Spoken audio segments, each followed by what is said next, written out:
Muslims, our guests who are visiting us here locally, also those who are viewing us from around the world, we greet you in the greetings of peace. Assalamu alaikum. Assalamu alaikum. Please turn off all cell phones until after Jumah. Yeah, and move forward. And please move forward.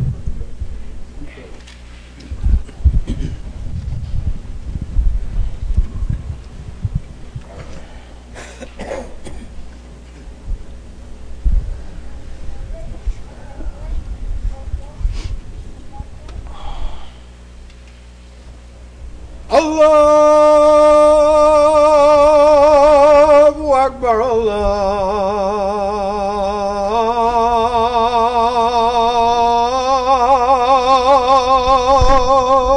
Allahu Akbar,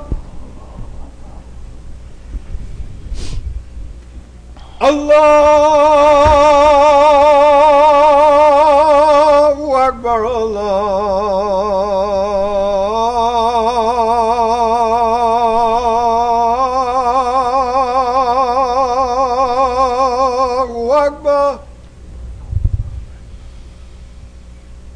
أشهد أن لا إله إلا الله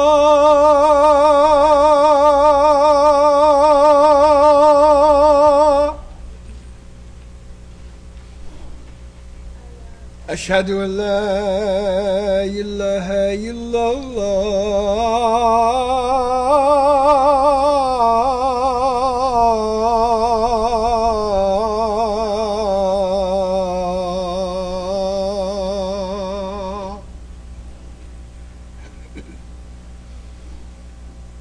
أشهد أن محمدا رسول الله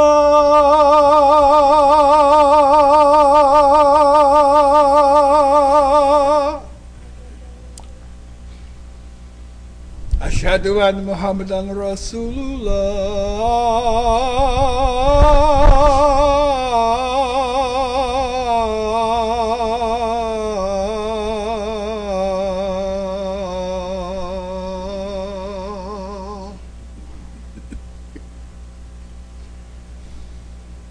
Hayallah Salah.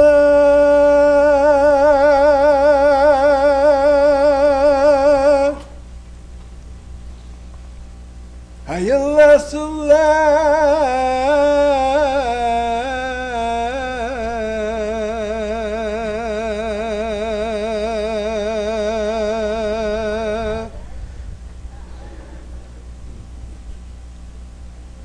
Hayallah Falah.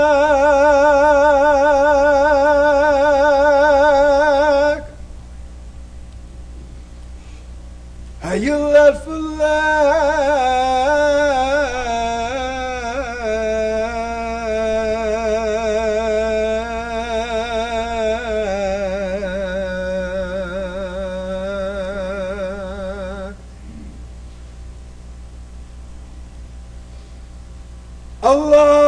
Allahu Akbar, Allahu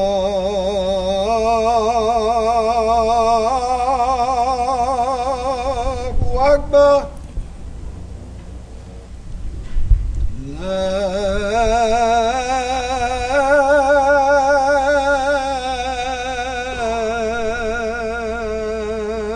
ilaha illallah.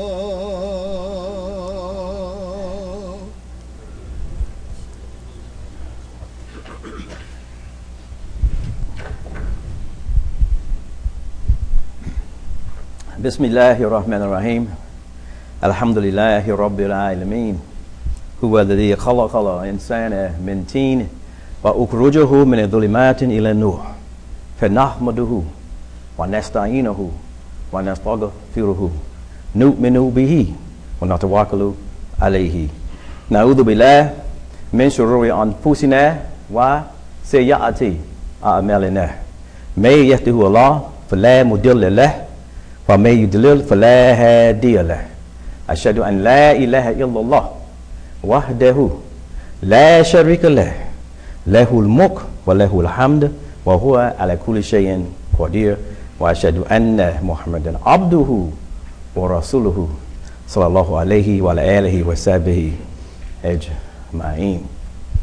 Qala Allah fi Quran al-Kareem, Inna Allah la yughayyiru ma bi qawmin hatta yughayyiru ma bi anfusihim.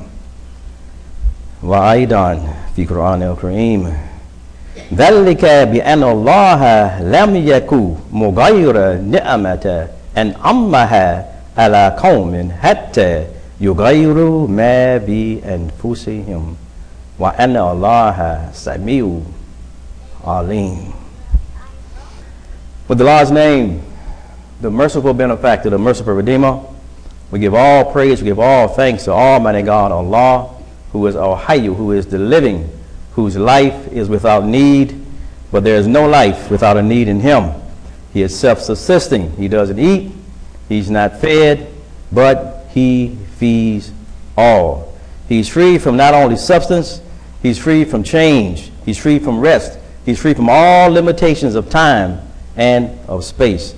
He doesn't increase, nor does He diminish. He is today at this very moment as He has always been.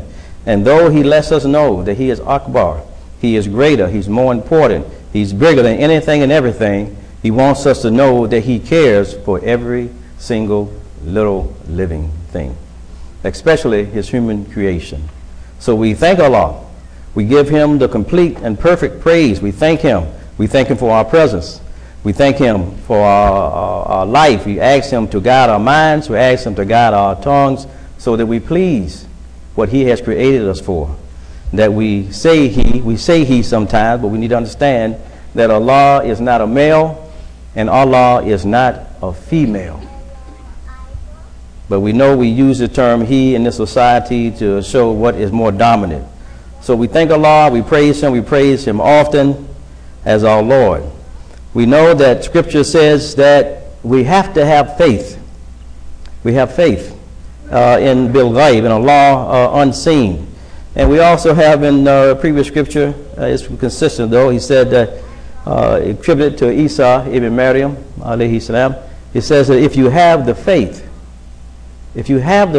that's equal to that of a grain a grain of a mustard seed, then you can do wonders. You can do wonders. And we know, as a people here in these United States of America, really around the world, but certainly here in America, and certainly those upon the shoulders that the religion of Islam, al-Islam here in America is upon, we're not pleased. And we're certainly not satisfied. We have a burden on our souls. There continues to be things that trouble our souls, you know. And we know that as a minority here, and then again looking at the foundational group here, as a whole life, as a collective life, we hadn't produced a whole lot. Haven't produced a whole lot as a people. When you look outside your doors, when you look outside into the city, and you look and you don't see a lot of things that you produce. And of course that should certainly trouble our souls. But again, we're reminded that the faith of a mustard seed, and we know this mustard seed is so small, it's so light, you know. In fact, if the wind blows on it, it just blows it away, you know. You even need glasses and magnifying just to see even this mustard seed, you know. But this seed, this little seed, it produces a thick plant, you know, coming from that. Yes, one seed can produce that. And so when we look at what's being said about faith, it's really saying produce. Produce. And it's to tell us that, really to say that unless your faith produces something, unless your faith produces something, it will not be given any weight. It will not be given any value on the day of judgment. It has to produce something. This is what faith has to do, you know. And so he's comparing us, and Allah say, he grows us like a plant. He gives us that parable to let us look at our life. So he's comparing us to this life, this plant life. And he's saying that he produced you from innocent life. All of us come from innocent life. This is this little seed, you know, degraded thing. But if we stay in that mode, if we stay in the form of the life that he brought us from, then we are supposed to be productive, and we're going to be productive if we stay in that mode of life, you know. And we know that the circumstances has to be right. In order for that seed to produce it, the circumstances has to be right. We know it has to have an environment that cultivates it. You know, our life is like any other life. It has to have an environment that supports the life and it cultivates the life. And we have to tilt it, you know. Sometimes the farmers have to tilt it to make sure the land is right to cultivate the life that's being put there. You know, you have to break some ground to plant some seeds, you know, to begin to produce life. And that's what really happened. We know in America here we had those that went before us. Many of them are some of them are still with us today. Some are downstairs and some are up here. They broke ground. They broke ground. They began to plant seeds. And they began to establish themselves, you know. They began to put roots in the ground, you know. Because if you don't grow anything, you won't have anything. If you don't grow anything, you won't have anything. You have to grow something. You know, that's why zakat, one of the fundamental meanings of zakat is growth. It's increase. You got to give, you know, pray, pay. You know, so that Allah, Prophet told us, Salatul Nur, Sadaqah board hand. You know, prayer is light. And again, he says, Wataba an-nur alladhi unzila ma'ahu, and follow the light, nur, the light. And then he says, Salatul Nur. So he's talking about the Quran, that came down with the Prophet. Follow that light. But the proof that you got the light is that Sadaqah board hand. Salatul Nur, Sadaqah board hand. That's the proof. You know, that you're following it, that you're producing something from the light. Light gives us opportunity. Allah, He created us so we can move, we can do things, we can be productive, you know. The night for us to rest. We're supposed to be productive and begin to move things forward. You get more. You know, and this is, again, this term is given. You get more because you are contributing to growth. The more you contribute to growth, the more you will get. You know, we're not supposed to be those who wait around. You know, the Prophet told us a hand like this is better than a hand like this. We're not supposed to be waiting. And we're not supposed to position ourselves looking to ask, always asking someone, what's in it for me? No, we're supposed to be like this. The more we're like this, the more we'll get more. Because we'll be producing to growth, you know. And it's about establishment. It's really about establishment. Muhammad the Prophet, sallallahu alaihi wasallam, before our fard prayers, our mandatory prayers, he did optional prayers by himself. And we're supposed to follow him. He said, do what you see me do. And so we do those things now. He showed us, before we do what Allah asks us to do it on your own. Do it on your own. You should know how to do it by yourself. And he ended the day with the same thing. At the beginning of the day, it's an optional prayer, and he ended the day with an optional prayer. And it's for the individual, to tell you that the individual has to be established. He's trying to help the individual be established. You should know the requirements of the religion. You're required to know Quran, because you have to recite. Can't nobody lead you in those prayers. So it tells us an emphasis on the individual being established. If you establish, then the community is going to get more. If you establish, because you can't do anything if you're not established. Again, the concepts in society now, we see them to be Islamic. You know, they tell you on a plane, we hear it all the time. If it gets some commotion, the air breaks, the seal, the oxygen falls down, put it on yourself first before trying to help somebody else. Because they know from experience, once you start gasping for that air, it's difficult for you to help anybody if you are not established. So they say, you have to be established. He teaches us that we have to be established. This is one of the biggest things that are hurting our communities, is that most of us are not established. You know, we're not even talking about those that just may have a job, or that we got two things that need to be established. The whole life has to be established. Some are only established externally, but internally it is so unstable. Our whole life has to be established. And of course, our prayer teaches us how to establish the whole life, you know. And it's about rooting yourself. You know, we stand. Our prayer, the prayer that Allah has evolved things, and we have the most perfect prayer, the best prayer, because it's a whole exercise. The whole life is exercise. Your mind, your body, and your spirit is all exercising. It's not like other prayers, you know. Some they sit down, some they lay down, some they kneel. But Allah, He has us stand. And we make what's called the Iqamah. That's about established. Stand, established. We have to take the station of Ibrahim, the establishment of Ibrahim. It's about establishing what? What is it about establishing?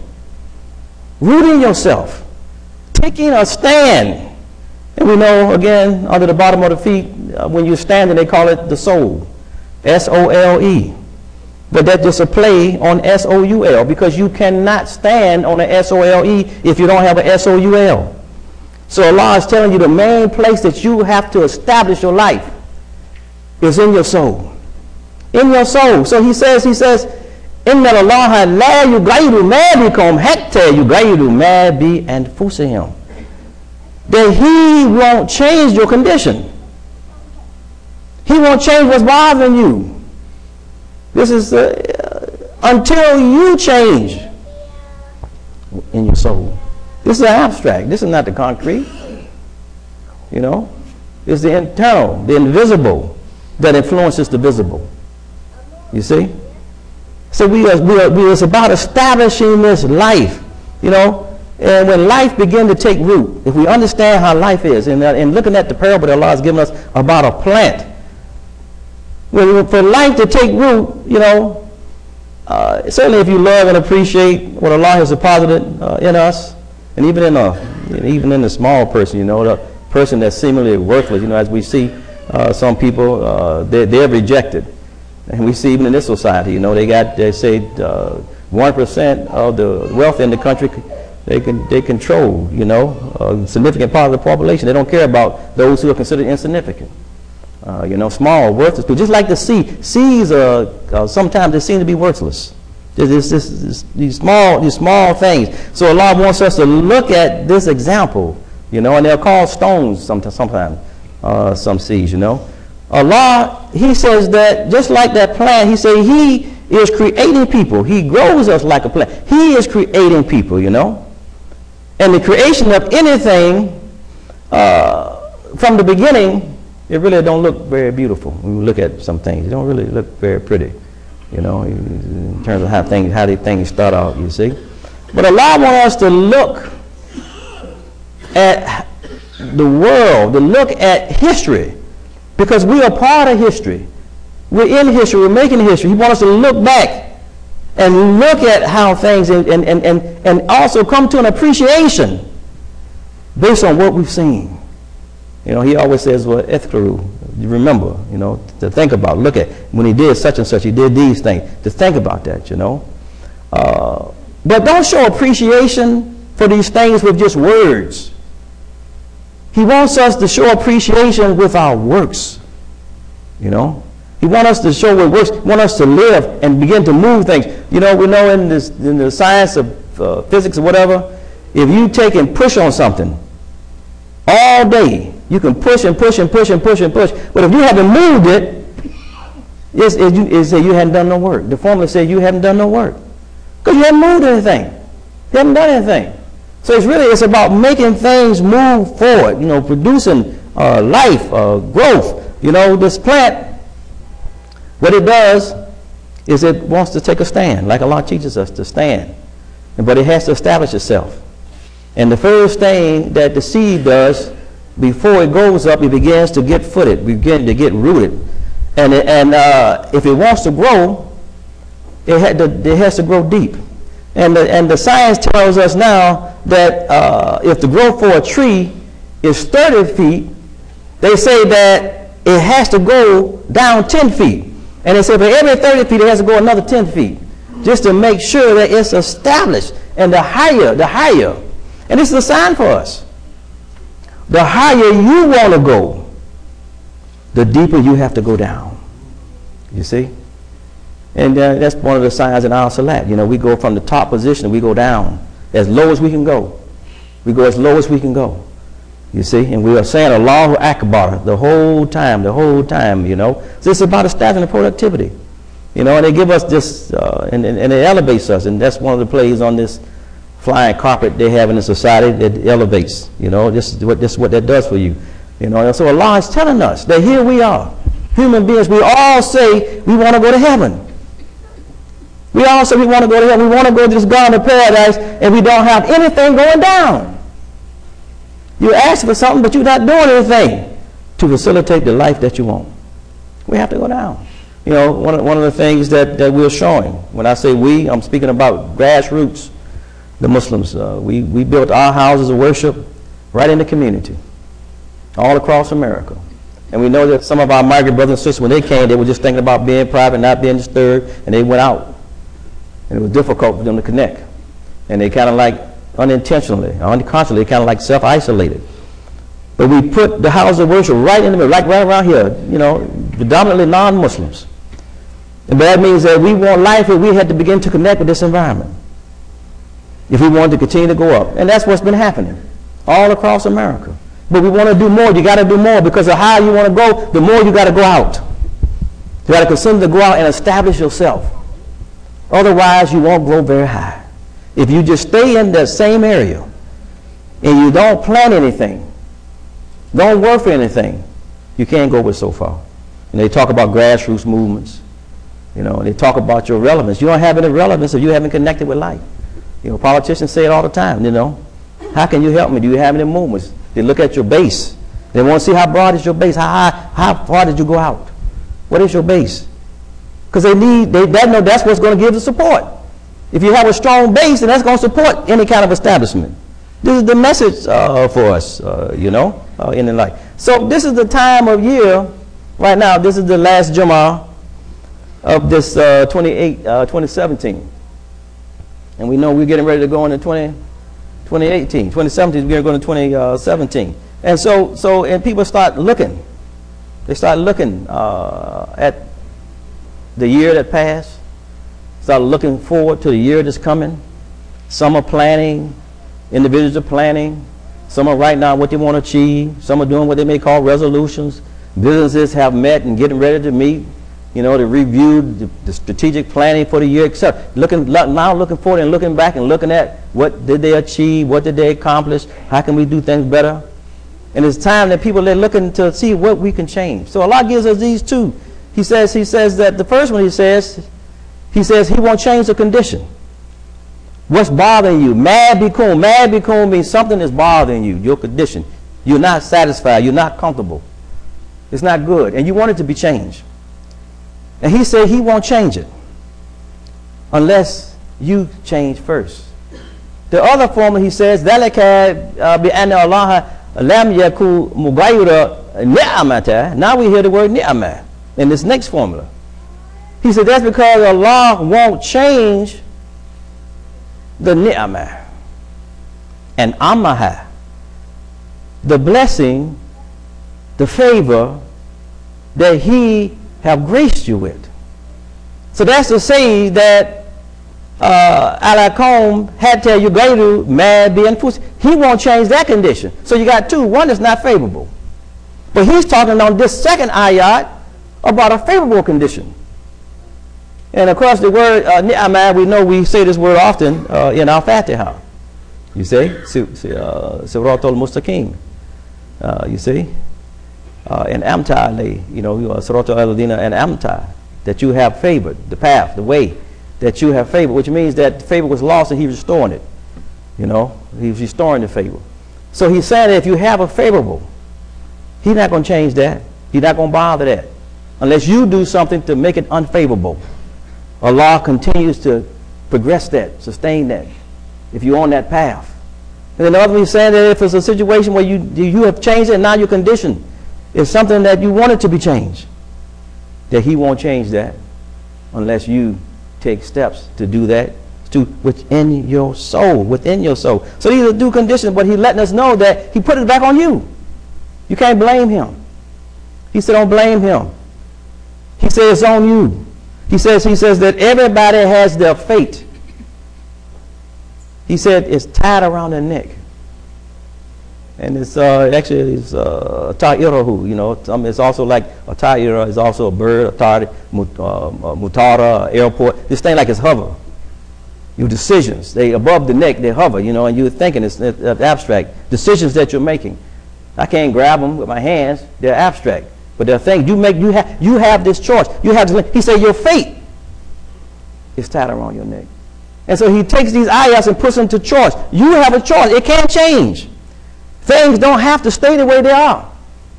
He says that He will do it if you just make the first step. And we heard that before.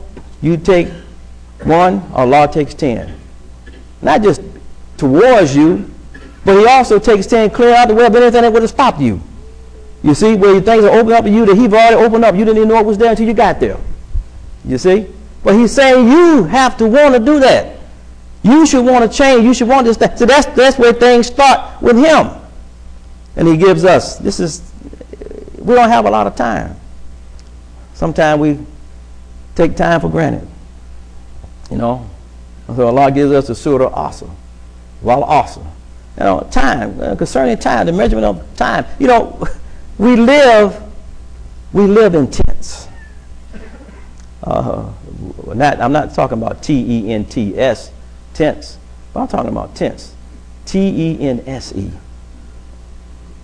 Past tense, present tense, future tense. Those are the main three tense, you know. And so Allah, He really, He gives us really a great formula in Surah Asa. And when you look at Asa, you know, it's very beautiful. Some say it as a dua, and some say it's a part of the prayer, but it's not good for dua. They say dua is when you asking Allah, and because it's not asking Allah for anything, they say it's not appropriate for like to close something as a dua. But you know, the whole Quran is prayer. You know, that's our prayer. The whole Quran, the whole thing is so precious that it becomes our prayer. You know, and which means it's more than just asking Allah for something. It'll establish not only your life, your family life, the whole life of society.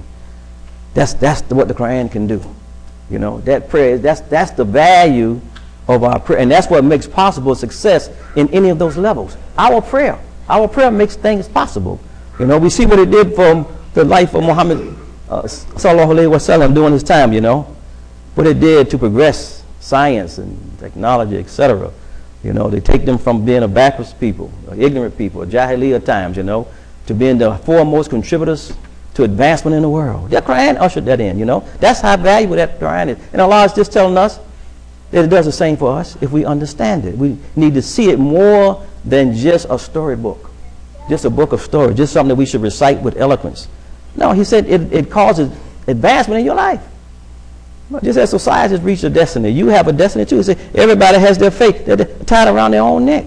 He gives us these choices to help propel us so we can begin to go forward. So he said, by the time, some even say by the hour.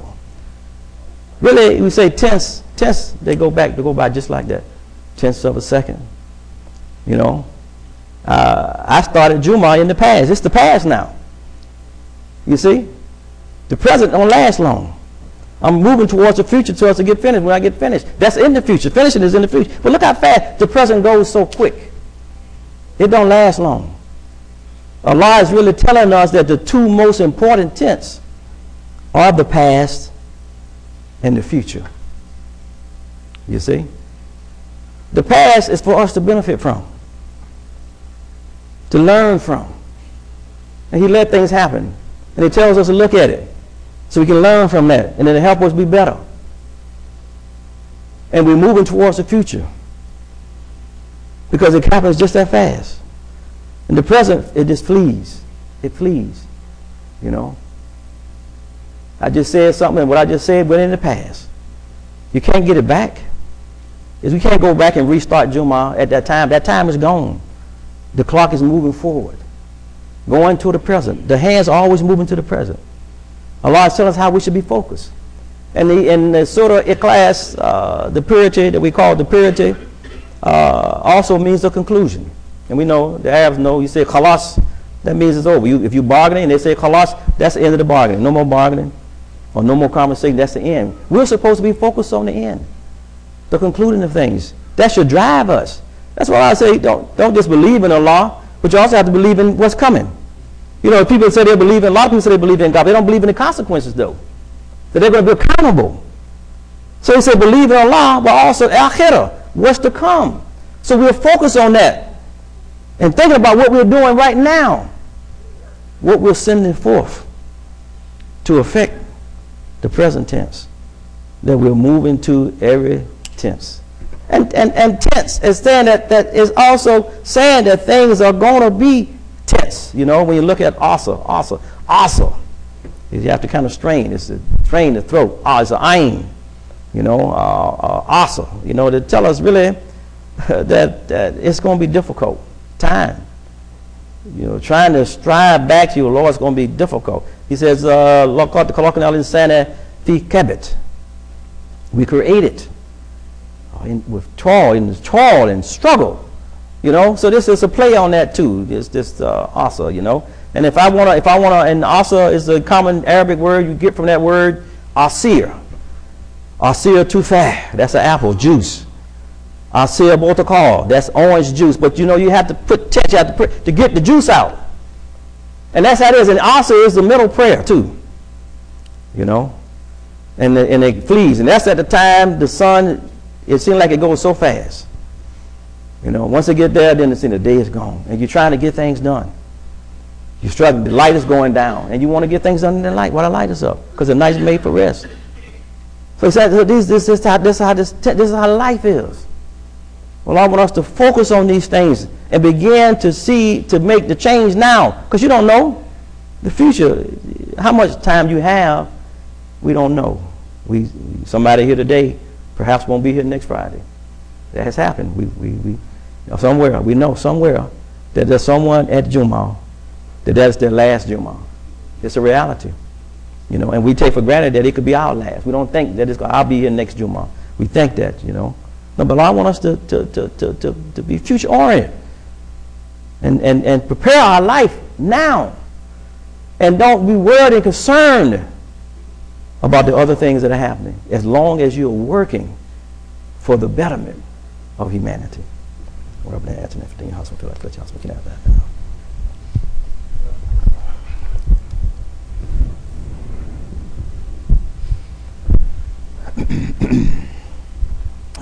Bismillahir Rahmanir Rahim.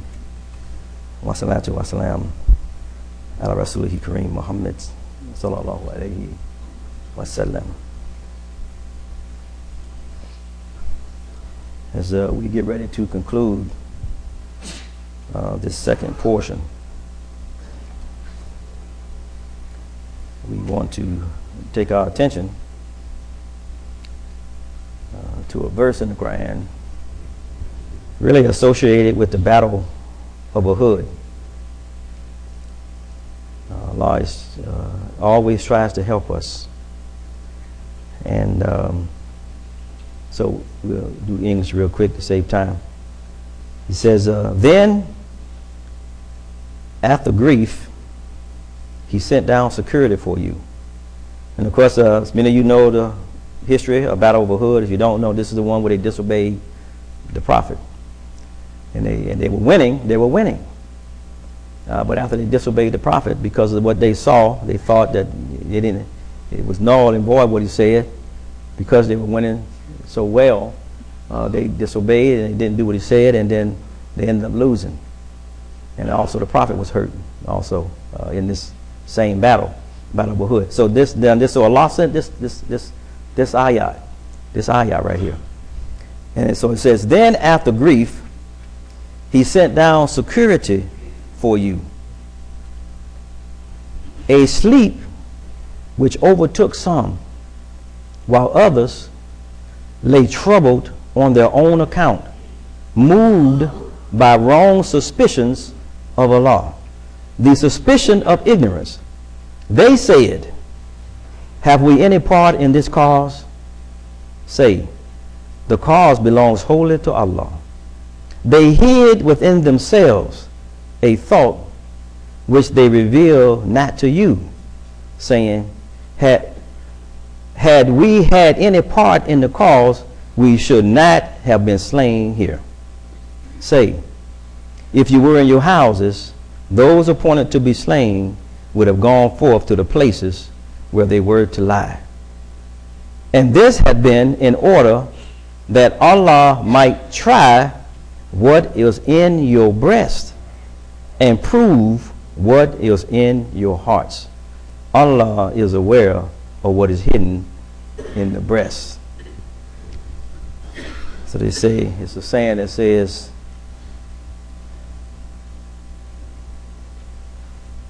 what you think is revealed by what you do, and what you do reveals what you really believe. What you really believe. Allah says, we know He says that He revealed that this was to teach you a lesson.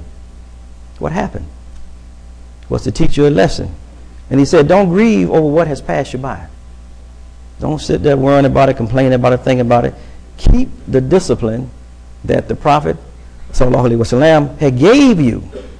And it was also to teach you also that whatever happens is by Allah's will. It's by Allah's permission. And also to teach you how to understand and suffer defeat.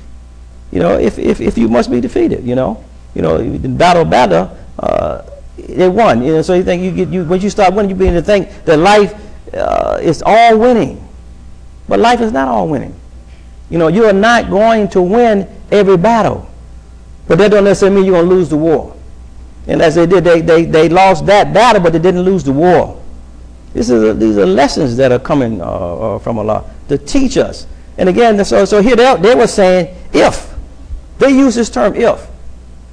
You know, we say that sometimes. Now listen to what Abu Bakr has said, you know, and because this to try to help us, and so we'll think better.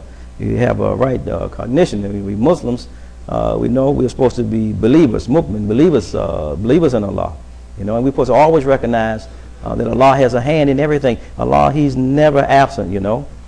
And of course, you know, if you're an unbeliever, you know, you would say things like, this is what an unbeliever would say, if we had done such and such. That's the talk of an unbeliever. That's not the talk of a believer. You know, if we had done such and such, you know, this wouldn't have happened, or that would have happened. No, Allah is the boss.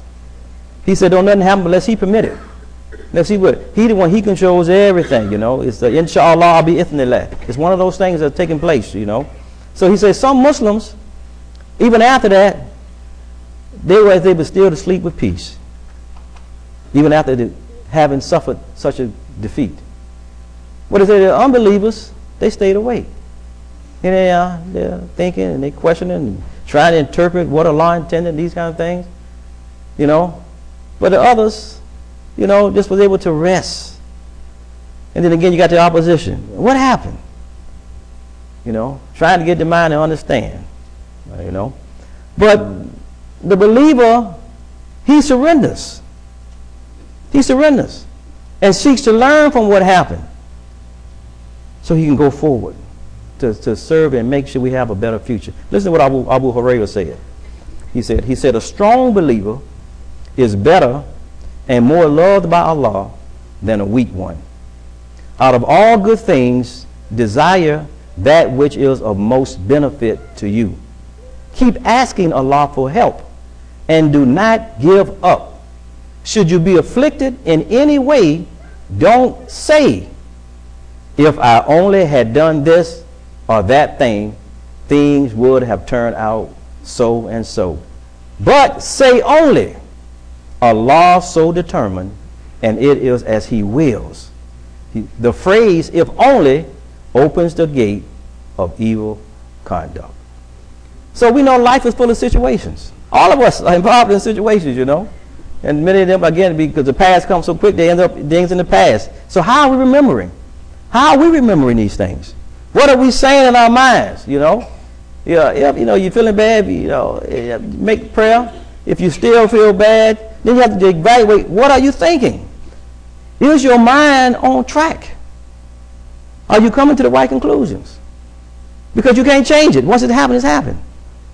And again, Allah permits certain things to help us to learn to benefit from those things, so we don't continue to make the same mistakes.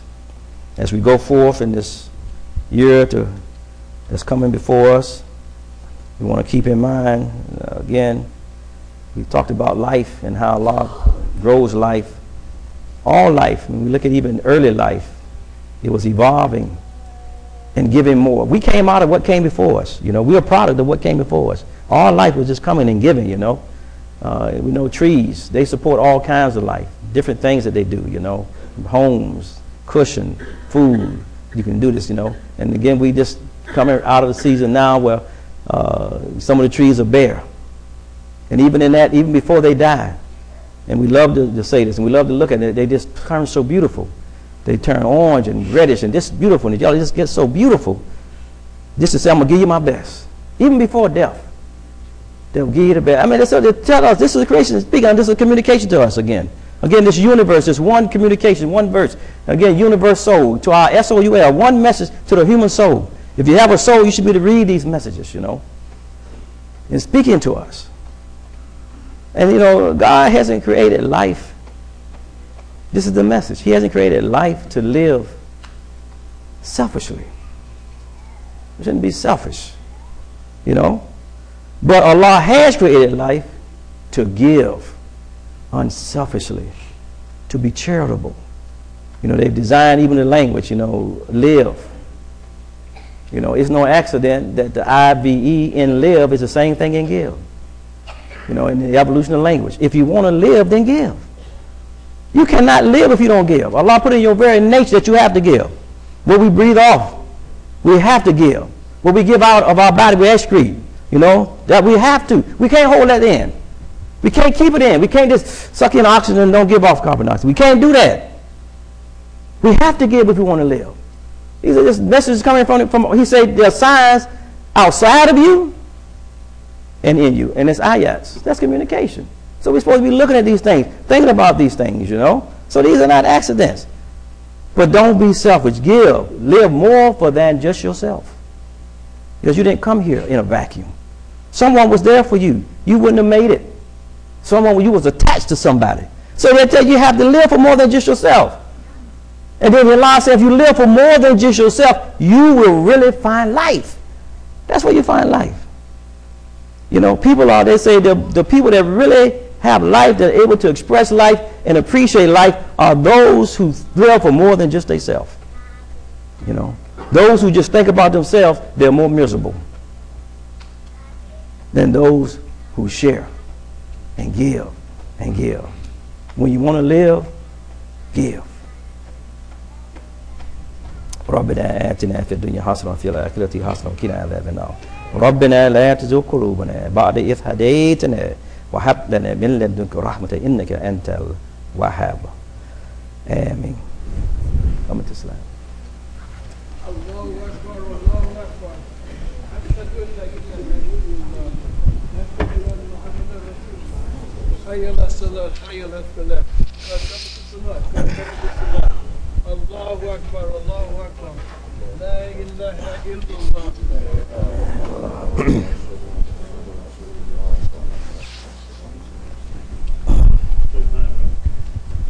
Stole, ala mustaqim, straighten your lines, close your gaps, close to your brother, close to your sister, shoulder to shoulder.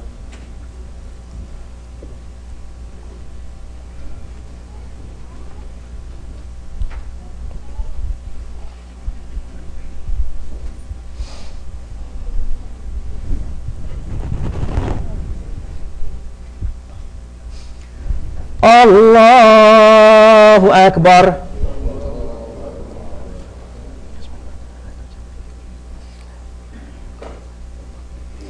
Bismillahirrahmanirrahim. Alhamdulillahi Rabbil Alamin. Ar-Rahmanir-Rahim. مالك يوم الدين إياك نعبد وإياك نستعين اهدنا الصراط المستقيم صراط الذين أنعمت عليهم غير المغضوب عليهم ولا الضالين.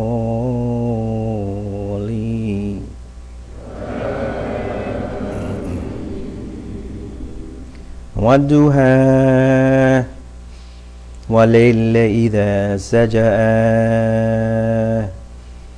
ما ودعك ربك وما قلى وللآخرة خير لك من الأولى ولسوف يأتيك ربك فترضى ألم يجدك يتيما فأوى ووجدك ضالا فهدى ووجدك عائلا فأغنى فأما اليتيم فلا تقهر وأما السائل فلا تنهر وأما بنعمة ربك فحدث. الله أكبر.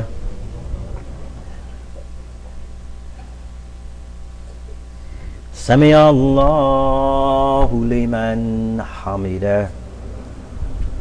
الله أكبر.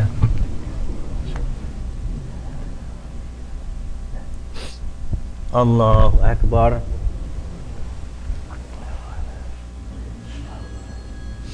الله أكبر.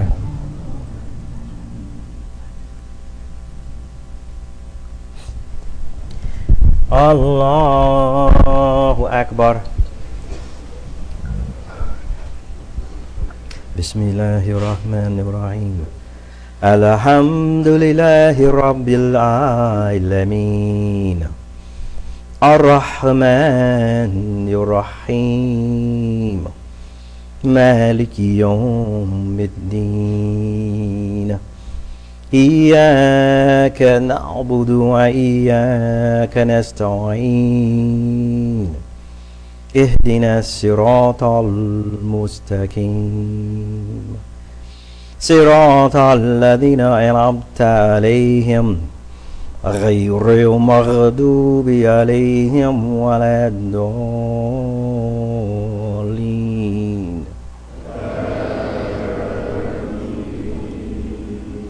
قل هو الله أحد الله الصمد لم يلد ولم يولد ولم يكن له كفوا أحد. الله أكبر.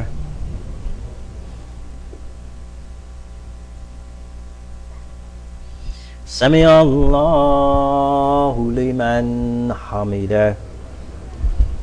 الله أكبر.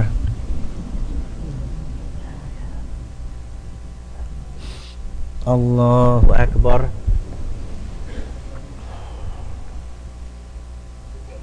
Allahu Akbar.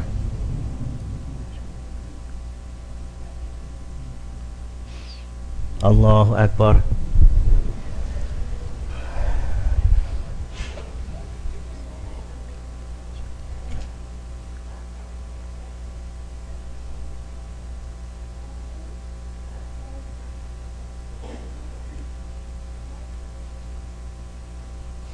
Assalamu alaikum wa rahmatullah. Assalamu alaikum wa rahmatullah. Astaghfirullah, astaghfirullah, astaghfirullah, astaghfirullah. Allahumma anta as-salam wa minka as-salam. Tabarakta ya jalal wa ikram.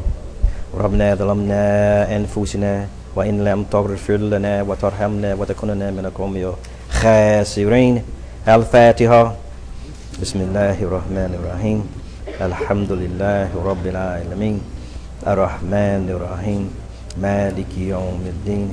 Iyyaka na'budu wa iyyaka nasta'in. Ihdina as-siratal mustaqim. Siratal ladzina an'amta 'alaihim ghayril maghdubi 'alaihim waladdallin. Amin. Assalamu alaikum. Allahu Akbar. Allahu Akbar. Assalamu alaikum again. For those who can't remain, we do have announcements. So please leave quietly to let those listen to the announcement. Also, some that need to make a sunnah so they can also leave. So please keep the movement down there, inshallah.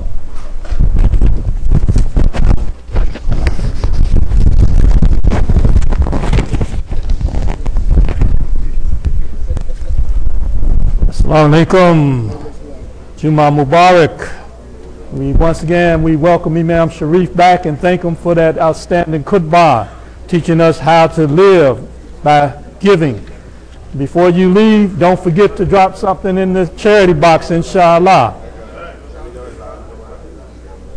So, the announcements real quickly, because I know we all got a busy schedule. Boy Scouts every Friday at 3 p.m.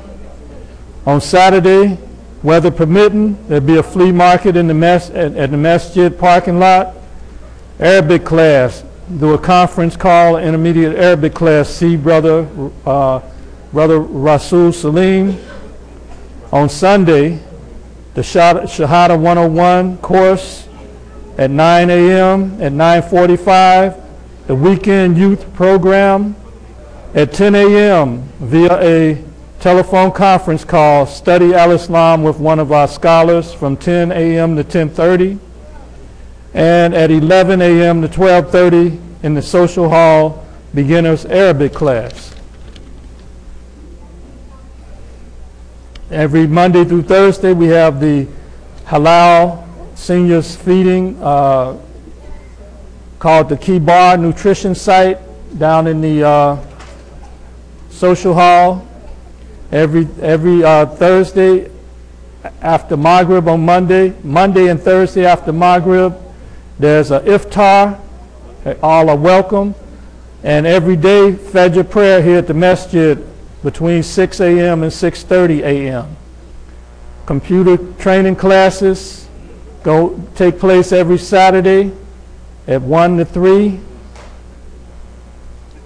And on January the 15th, Dr. Martin Luther King Day, another national holiday, the Muslim American Veterans Association, post number 1, will be participating in the annual Martin Luther King Day Parade. We need participants. So if you can participate and you would like to participate, I got it. Please see Commander Stanley Mahdi or Brother Kareem Rashid. Family game night will be postponed this last Saturday of December. And every Wednesday from 6:30 to 8, there is a weekly tafsir of Imam W.D. Muhammad here in the Musalla. We want to wish everybody a Merry Christmas, a Happy Hanukkah, Happy Kwanzaa, and a Happy New Year.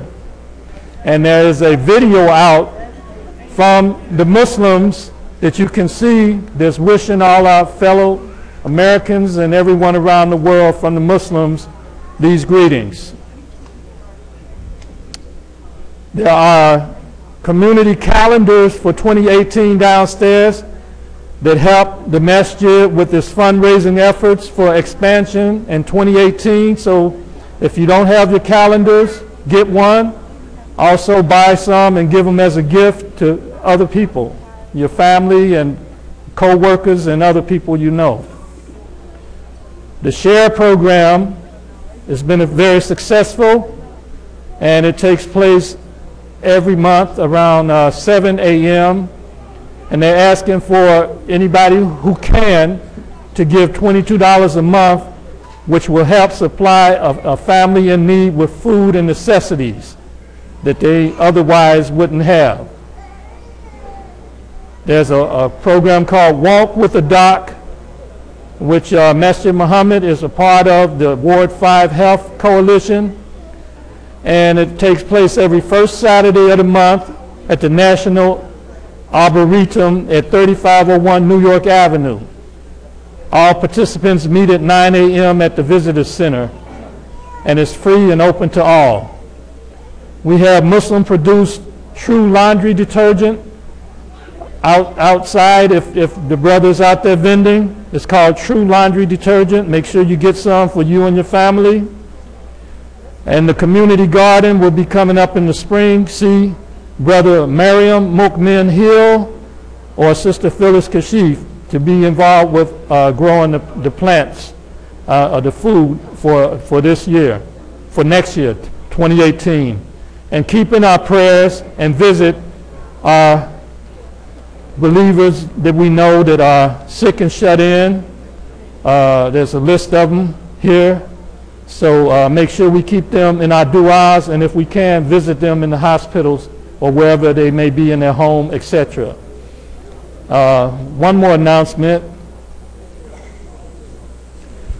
On January the 7th, which is next Sunday, at the New York Avenue Presbyterian Church from 3 p.m. to 4:30 p.m., there would be a Dr. Martin Luther King commemoration, and his voice, his teaching, his love for humanity. Master of Ceremonies will be Barbara Harrison from News Channel 4, and the keynote speaker would be Dr. Benjamin Chavis. He was supposed to be there last year, but I think he was ill or out of town, and this is being put on by the Interfaith Council of Washington, in which Imam Talib Shareef is the chairperson. He's the president, and is co-sponsored by the Council of Churches of Greater Washington. It's that big church right there on New York Avenue. So that's, please come out and support. And it says from 3 to 4:30 p.m. And then I believe that from 4:30 to 5:30 there's going to be a reception with light refreshments. Thank you very much, and Happy New Year. Assalamu alaikum.